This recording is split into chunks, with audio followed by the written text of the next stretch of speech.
I know there are some people who fear that AI will remove the idea of people needing to work. There's been people write about, we'll have all this time for leisure, and things that we would rather do. Here's the deal, though. We were made to be workers. Outstanding is a production of The Washington Stand, your source for news and commentary from a biblical worldview. Welcome. You're watching the Outstanding podcast. I'm your host, Casey Harper. On this show, we dive into topics in the news, politics, culture, spirituality, and more from a biblical perspective. Now, you may have noticed this is part 2 of a really great episode that we had last week on artificial intelligence. Talked about how Christians can and maybe shouldn't use it. And on this one, we're going to dive deeper into that. Should pastors be writing sermons with AI? And we also have Erik Reed and Jared Bridges. Jared is the editor-in-chief, of the Washington Stand. And Erik has been part of a team that's created a really interesting AI model that is based on biblical foundations. Guys, thanks for coming back. I appreciate it. Yeah, happy to. Thank you so much. So let me ask you both. You're both pastors, and so I'm assuming like your lives got a lot easier. You've got Dominion AI to write your sermons for you, huh? Man, I just every week say, hey, Genesis 33, print. What would write me a sermon? I do not for the record. But can you do that? I mean, can I just tell it, hey, I'm preaching on Ephesians chapter 2 this week. I want you to write a sermon, with kind of a little bit of John MacArthur, a little bit of Augustine, a little bit of John Piper, and a little bit of somebody. I'm trying to Plato, who I think you guys read. But can you? Sounds almost like Mambo number 5 that you're doing. Yeah, and then like 5% Joyce Meyer. Sprinkle in like 5% Joyce Meyer and give me something. Something spicy and good to go. Can you do that? I mean, is that ethical? I think a lot of people would have pause about that. Yeah. So the way that I use it, and I would recommend any Christian use it, right, is we don't want to check off and check out our brains in the process of creation of anything. Let's talk about a sermon. Let's talk about writing an article. Let's talk about anything that a Christian is creating. Mm-hmm. We are made by God to be creators. We are little image bearers of the Creator, which means we create. Even the technology we're talking about here is a creation.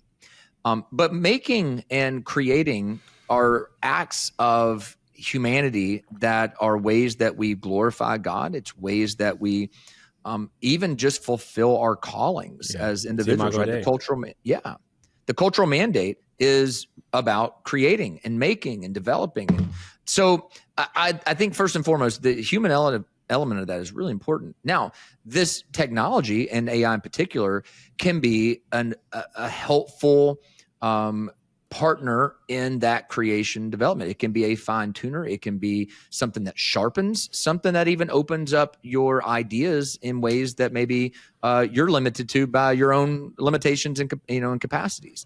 So the way I approach my sermon each week is I know what I'm preaching already text wise. I read my text. I begin to walk through like, okay, here's some initial thoughts that I'm seeing and that I'm thinking. And then there's lots of different prompts I could give, but I'll go to Dominion and I'll prompt and say, I'm preaching this week on Genesis 33. On my initial reading, these are some of the things that I'm seeing. Here's some of the ideas that I've already had. What are some things that I may be missing? What do you think are the main themes or even sub-themes of this text? If I'm thinking about this from an apologetic standpoint, what are some of the issues that pop up culturally this text maybe addresses or maybe allows for me to address in our culture today? I have a congregation that is filled with older people and younger people, people who are married and people who are single, people who are struggling with health issues to those who have projects due and they're under the stress of work. As I think about my congregation, what are different ways that this passage can apply to them? As I'm thinking, I will prompt it with all kinds of things to brainstorm creatively ways in which this text, like a diamond, can be turned over and over and over, and different facets of it can be looked at. And it has been such a help for me in that. And then I'll go into the writing process and I'll write my sermon, and then I'll upload that sermon and say, okay, what am I missing? Is there any glaring holes from this sermon? Are there any quotes from Casey's favorite theologians that could be helpful in this.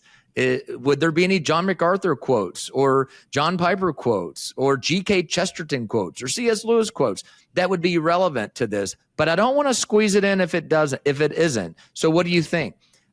I mean, you can get as creative as you want in your prompting. And it's not going to fabricate. It's not going to hallucinate quotes.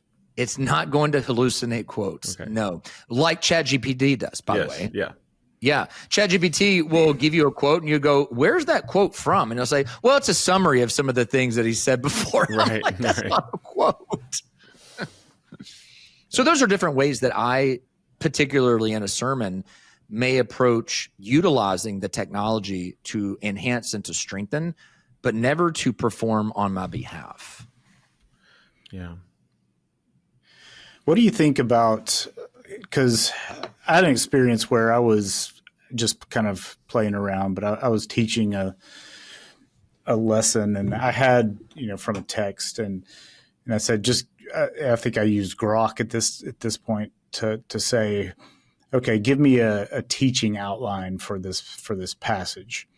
And It gave me a teaching outline, and it was a pretty good teaching outline. There wasn't anything in there that was heretical at all. I mean, it was all biblical. It was certainly a biblical way to break down that text. And it kind of frightens me a little bit how easy it is just to, okay, I could just take that and teach it. But then I start wondering, like, okay, what am I even good for? I could fill in the outline. Sure. There's that. But but also it's selecting certain things for me that it's not the Holy Spirit working through, through the teacher in selecting even the topic or the outline breakdowns. It's something I can't even see. And that worries me a little bit. And so how have you all thought about that aspect of it, where you've actually got a machine that is making selections for you? I mean, and the danger, of course, is I've got a lot of stuff going on. I don't have time to finish this outline or this teaching lesson. I'm just going to teach from this. Yeah, Jared, I think it's a good question. And honestly, I think it's a healthy question and tension that Christians always have to have in situations where we're utilizing technology to enhance productivity. So, but this would be my argument. We've always had to do this, because even if you have a pile of commentaries on your desk, you have in front of you exegetical outlines. You have for you not only explanation of the text, but recommended application. You have really, if you wanted to, the entire exegesis of a passage right there that you can just lift and type right into your manuscript. Now, here's the thing. We would say the pastor who has 6 commentaries on his desk, who basically just lifts 20 paragraphs off of those 6, and that becomes a sermon, we would say that's not how you do this. The commentaries are meant to be a supplemental resource to help you. They cannot become the replacement of what you sense this text needs to be preached in order to be faithful to your congregation. So that part of the Spirit of God leading you, the preacher, you, the pastor, to your congregation can never, ever be substituted. It just can't. Yeah. And so I think you have to use it just like you would use those commentaries. I want you to give me is the best amount of information that's out there. I mean, think about this. You've got Bible software platforms like, what is it, Logos, however you want to say it. You say tomato, I say tomato. And what do those do? I mean, they put at your disposal endless commentaries, endless books. All you have to do is type a text in, and it gives you quotes from different preachers and different theologians. And so you're always in this position as a pastor where it's like, okay, here's all this information, but the goal of my sermon is not to convey and transfer information. It's about transformation. And I have to sense, where does the Lord want me to take this sermon for my people? And that's why I don't think AI or Logos or any commentary can ever replace that.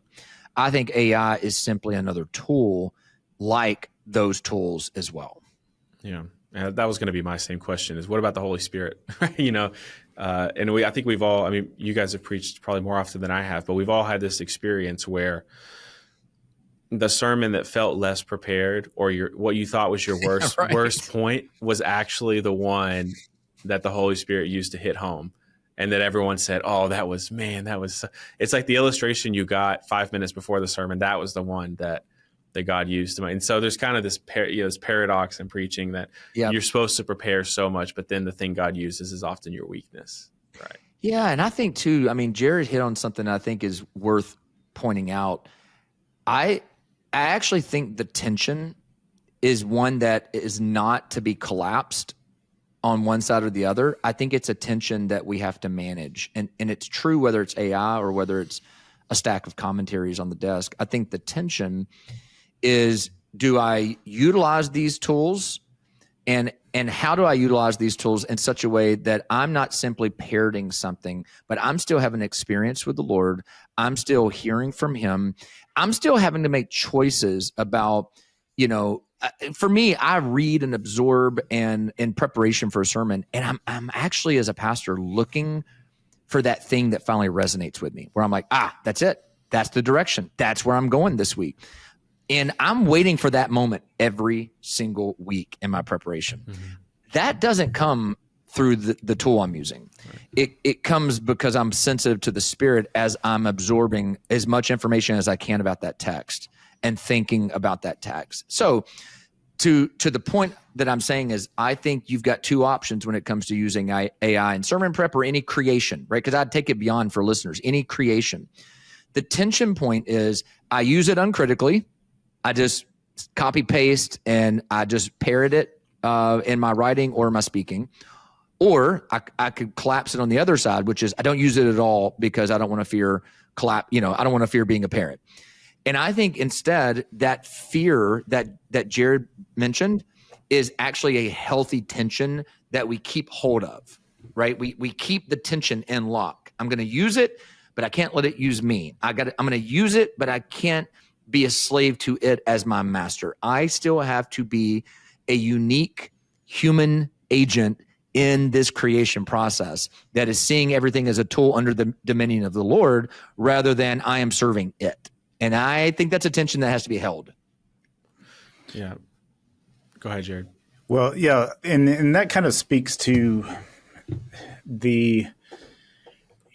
one of the other dangers that I've kind of been thinking about with AI is kind of outsourcing wisdom. So wisdom that God gives us, there is and I think basically the whole of the Bible is looking at, it shows the value of community and wisdom. And, as God's timeline progresses, you have the church, you have others in your family, and that can give local wisdom to you. And even as I think about things like, okay, I've used AI to help repair a faucet, for example. So in other instances, I just give my dad a call and say, okay, what do I do with this thing? And that's been most of my experience growing up. I've had people show me how to change oil or show me how to do things. And this speaks even broader than AI, I think but I think AI makes it easier just to bypass the wisdom that might be around you, and specifically in learning scriptures in your church. And I've seen this in people where they're taking what AI tells them about the scriptures more seriously and giving it more validity than what their elders are saying. How do we deal with this as, one, from the perspective of, okay, you're an AI provider, but but also how do we combat this outsourcing of local wisdom and the local church, but even beyond that, just our family wisdom, those things, with this mass wisdom that comes from an AI? Yeah, it's a really good question.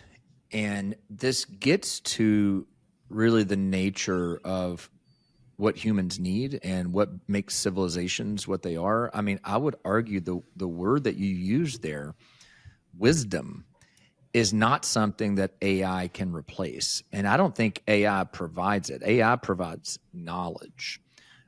AI provides information. Now, it can provide you with what I would call biblically informed knowledge and information, which can help you be wiser if you live it out and act on it. But I think the thing that people are going to crave in the days to come, and already are, they're going to crave real human companionship, real face-to-face life and interaction with people. That will be a commodity that can't be replaced. That will be something that people more and more so will need. And then I think the thing that will differentiate people is going to be that wisdom element. Everybody will have access to the same amount of knowledge and information. It's going to be wisdom that separates many people. It's going to differentiate many people. And so I would just say this: there's always been technological advances throughout human history. This is one of those, and I think it's a massive one. I think it's a civilizational changing one. But it's civilizational changing in the same way that the wheel was, in the same way that transportation. Industrial revolution. That's right, industrial revolution. In the same way that the internet became that. In other words, it fundamentally changes the nature of how people live and operate. And yet the things that have always held true, despite those different epochs of change, is community, wisdom, human connection and love and relationships. That will never be outsourced, and it will always be in high demand. I think as you consider the way that, the tractor changed agriculture, right? I mean, you could still have people go out there with pickaxes and pound the dirt, but the tractor did change the civilization. It changed the need for that manual labor, but it also had incredible promising upgrades to human life. It made productivity infinitely better, which provided more food, which provided greater prospering in the civilization. So you would never go back and say, well, let's get rid of tractors and go back to everybody pounding the dirt. I think the same thing is going to happen. The economy is going to change. The nature of vocation will change. But I think like every other iteration of advancement, it will settle in to new norms. Outdated ways of work will go away, just like it did with picking the ground for agriculture. But I think you won't ever be able to get rid of. We will still need that wisdom that comes with people who are grounded in truth, who have lived experience. Just because an AI told you the answer to this question, you're still going to need granddad to come alongside of you and say, well, let me tell you why this works or doesn't work, despite what it told you. That's never going to be replaceable. Yeah, I think there's a concern that, the tractor kind of replaced some jobs of people, but and it is what it is. But that AI could replace almost all jobs, because it's funny. There's always been this fear that technology would lead to automation, which would take a lot of the manual labor jobs, and that you had to be educated and go into knowledge work to protect yourself from automation. But now it's kind of this irony that the opposite is happening. AI is cannibalizing knowledge work. And I think that's only just begun. And a lot of knowledge workers there's just a lot of jobs in knowledge work that are not going to be there because of AI. But we're also on the precipice now in the next decade of these AIs being embodied. We could use, for the sake of this podcast, we could say incarnated. Something. It's not truly flesh, but the robots are here. I mean, you can YouTube search them. They are here. They're walking around. They're picking things up. They're being made for factories and kind of dangerous jobs right now. But there are robots that exist that have a level of artificial intelligence where they could take the boxes and categorize them and put the red boxes in here and the wrenches in that box and the hammers in that box. And it's growing exponentially. And so how do we think about as Christians a world in 10 years where it seems almost like work is becoming optional, and hopefully we're not all impoverished by that. There's some kind of change for the better. But how do we think about work if AI is taking all of our jobs? So I don't think work will ever be gone altogether at all. I know there are some people who fear that AI will remove the idea of people needing to work. There's been people write about we'll have all this time for leisure, and things we would rather do. Here's the deal, though: we were made to be workers. This is part of the DNA of our creation. We are workers by nature. If you've never read David Bahnsen's book Full Time, he makes a great case for the fact that it's not just that we are humans and we work, but we are workers by our nature. It's a part of our dominion mandate. It's part of our cultural mandate. I don't think that's ever going to go away. I think it just changes. I've read many different pieces about how the AI economy is going to give birth to all sorts of new professions and new vocational endeavors that are going to be made possible because of this technology. Just like with social media, just like with the internet, all of a sudden, you've got these e-commerce businesses that start in the late 90s. It's like nobody would have even thought it was possible. They would have, and they even would have thought, well, man, if everybody can just get mail on their email address and they can shop everything online, there's no need for physical stores or mailboxes. But it's like, well, here we are in 2025, and It's still every bit the case that we go to stores and we buy things from there. But the nature of the market changes. The nature of vocation changes. And I would say, rather than looking at work as a pie that is, not expandable, that, you're getting pieces of that pie cut up and taken away, I would actually look at it as something that is infinite in its ability to expand. I don't have a scarcity mindset on that. I think what happens is innovation creates and forges new opportunities. And I think that's a part of the human experience to do that.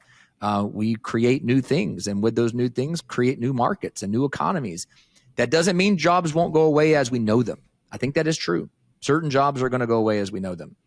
But what if for every one that we lose, it gives birth to 10 new types of vocations? That's the way I look at it. I think the expansion and production of new endeavors is actually more what we should anticipate, as opposed to a scarcity mentality. Yeah, and that's kind of been the track throughout history, especially like you see the Industrial Revolution. You had the same British textiles. The Luddites were a group that emerged there, and they would go and try to throw sabots into the machine, and that's where we get sabotage from, and try to tear up the machines that were going to take all these people's jobs. Well, what ended up happening is they just found other jobs, but there is some, if it is so widespread, I think it's going to be so transformational, but it could be that it just less. I mean, I've seen articles lately about how AI is cannibalizing itself already because it's training itself on AI, especially in the art world. There's so much AI art out there that AI art is training AI art, and so the degradation just gets it's kind of inbred, right? It's an infinite regress there. Right. So, and there are some aspects, like I want AI in the drive-through line because they can never understand me, what my order is, and I can never understand them. So give me AI in that. But with apologies to proper drive-through workers, but there's I still want a person to be flying my plane. Yep. Even though right now it's probably still not, right? Even though your plane is pretty much flying yourself, I want to know there's a human sitting in the seat. Yeah. And Jared, I think also too, I know this is not just all pastors listening to this, but as pastors, I think we would say you're never going to be able to replace the person who stands up before the congregation with a word from the Lord, with a heart for his people, with a love for the Lord Jesus, proclaiming the truth of God and trying to apply it to and disciple people in that. That will never be replaced. In fact, there will be no appetite to replace that. There will be certain things we don't have an appetite to replace because they are by their nature human elements, at the foundation of what makes them unique and special. Nobody wants to go to church and have the AI worship go through the speakers, followed by the AI preacher that happens to also have a hologram attached to it for our visual sakes. No, nobody's going to take time to do that. Nobody has time for that because that's not the essence of the thing itself. Yeah, and the AI is not going to come comfort you when you lose a loved one. The exactly AI is not going to visit you in the hospital. The AI is not going to,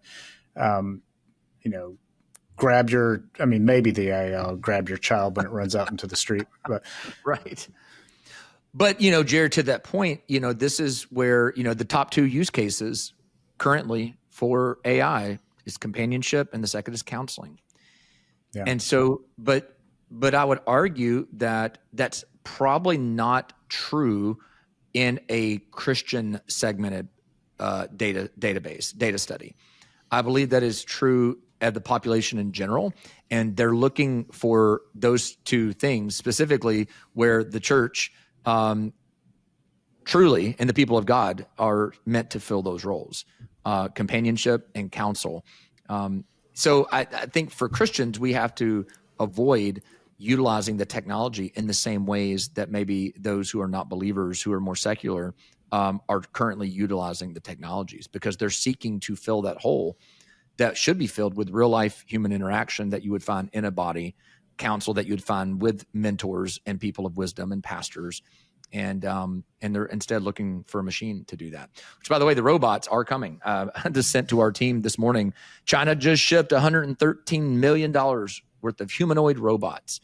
And one of our team members says the hour is late. Well, that's a great thing. The hour is late for whatever reason. And I probably among this camp, there's something about AI that feels very much like the end of the world. Like AI was the missing thing for Jesus to come back. Like it is AI, I'm not saying it can't be used well, but is it the Tower of Babel that finally provokes the near destruction of humanity and whoever else that we thought maybe nuclear weapons would be the thing? Because a long time people thought nuclear weapons were, this is it, we're going to destroy ourselves. And now there's this feeling that AI is going to take that role. And that the hour is late because of AI. What do you think about that? Is this AI that, the end? What's the eschaton here? Is AI the beast, Jared? Yeah. I mean, from my perspective, I don't know. I don't necessarily see it as even, I mean, the Tower of Babel, there's an attempt by humanity to, there's nothing we cannot do. Right. And kind of building the city without God. I think there is certainly it could certainly be those kind of same themes, those kind of thoughts, those kinds of impulses in some of this. I do think that the enemy can use and is using AI for his purposes. It's ready made for the enemy to inject itself but I do think that we as Christians, I mean, I agree with Erik in that I don't think it's going to be impossible to not interact with it in some way. And I mean, there's ways that just you will not be able to live in the world without encountering it in some way, even if you don't actively use it. Well, I want Erik to respond to that, but I just want to say, I think to a lot of people that would be prove the point, which is this is some kind of global totalitarian mark of the beast style, thing. But Erik, you jump in. Yeah, I'm not convinced that this is a mark of the beast, gateway for the end of the world. I mean, come Lord Jesus, come. First and foremost, please, we long to see your coming. Is AI going to be the agent that ushers that in? I'm not convinced of that. Again, I think it may be one of the most powerful innovations that we've had in the history of the world, but it's standing on the shoulders of every other innovation that's ever existed. So that's why it's so powerful. My concern, and this is what I think is really important, I have concerns. It's literally the reason we started Dominion, is because we have concerns. Yeah. We started Dominion because there are things worth raising our eyebrows about and saying, ooh, I don't like this. This is scary. The robots being one of them. The robots will be powered by something, right? Now, if it's one thing to have a chat robot, it's one thing to have a robot. Right. And it's informed by something. We were joking on our team, but we're being serious. When you have your AI robot cleaning your house and it decides that the most efficient and productive way to keep your house clean is to change the locks on 4 of the doors to keep you from being in that room, you begin to realize, oh, this could go south pretty quick. Or the best way to keep the house clean would be to eliminate you. Then the house stays perfectly clean. Right. So one of the things that's the worst case scenario. That's the next movie on the topic. But in a real way, let me propose this to you. This has been one of the real things that we've talked about amongst the Dominion team is we have to get big fast, because what happens in the next 3, 4, 5 years, let's say when there are less friendly government administrations in place, less friendly to Christians, less friendly to those who hold to biblical ideas and values. We've already seen the government in just the last 5 years put its finger on the scale to keep Christians from engaging equally and conservatives from engaging equally in the public square. We know they contacted social media companies and had people banned and blocked because they spoke out, let's say, against the transgender agenda. They refused to say that boys can have babies and got blocked from even being on platforms like X or Twitter at the time before Elon bought it. That's real. That's very real. On Facebook, Mark Zuckerberg admitted that they were contacted to suppress information, and they did it. So what happens in, 4 years, 5 years, when you have an administration that says, we're tired of Christians and they're anti all of our agenda, nonsense. And what happens is the models that are in the AI space are then having the government put their fingers on those things and put their fingers on the scales of those and shaping what those responses can be, and how those tools are interacting with people. And so we just said, listen, not only does there need to be a Christian response so people can do Bible studies, right? I mean, that's such small thinking. We're not thinking about that. We're thinking about the bigger picture of there's got to be platforms that are actually trusted by Christians to not only give it truth and to respond in truth, but also can be put into the businesses and institutions and maybe even government agencies, so that we're not just spitting out, Jesus loves you answers, but we're rhetorically, ethically, metaphysically giving people guardrails and foundations that are actually immovable in a world where it's going to get more and more chaotic as we keep going forward. So yes, we want Christians to be able to do accurate Bible study on Dominion. But when we're thinking about the vision of Dominion, we're thinking way longer in terms of where this is going and how we can have a trustworthy platform that's going to stand up against all the potential alternatives. Well, I think that's a great landing spot. I think I'm very interested. I'm going to have to try this AI out now. I'm going to put it to the test. I'm going to see, and I'm going to try to figure out what are the theological biases or lack thereof. We'll see what we can find. It's very interesting. Well, people can find, if you go to dominion.chat, You can learn all about it. We have information about what separates our model and how we do it. And then you can sign up on that page as well. You can click the sign up button, see the different options, and begin using it. Great. Well, thank you, Erik. Thanks, Jared, for joining us. And thank you to our listeners and viewers. This is the Outstanding Podcast. I thought this was a pretty outstanding episode, part 2 of a great conversation. Please like, share, subscribe, post on your Facebook, send around. This is, as I said in the last episode, I don't think we have to have all the answers on AI. Things are changing, but we can't sit this one out. It's too important. We might get some things wrong. We might have some bad ideas, but we have to be thinking and praying about this issue because it's going to change the world over the next couple of decades. So thanks for listening. And Erik and Jared, thanks for joining me. Thanks. Yeah, thank you so much. Outstanding is a production of The Washington Stand, your source for news and commentary from a biblical worldview. This podcast is made in the USA by producer Casey Harper, production assistant Rachel Woods, technical producers David Salkeld and Yusuf Fletcher, and executive producer Jared Bridges. Help support us by texting the word outstanding to 67742 and read more at washingtonstand.com.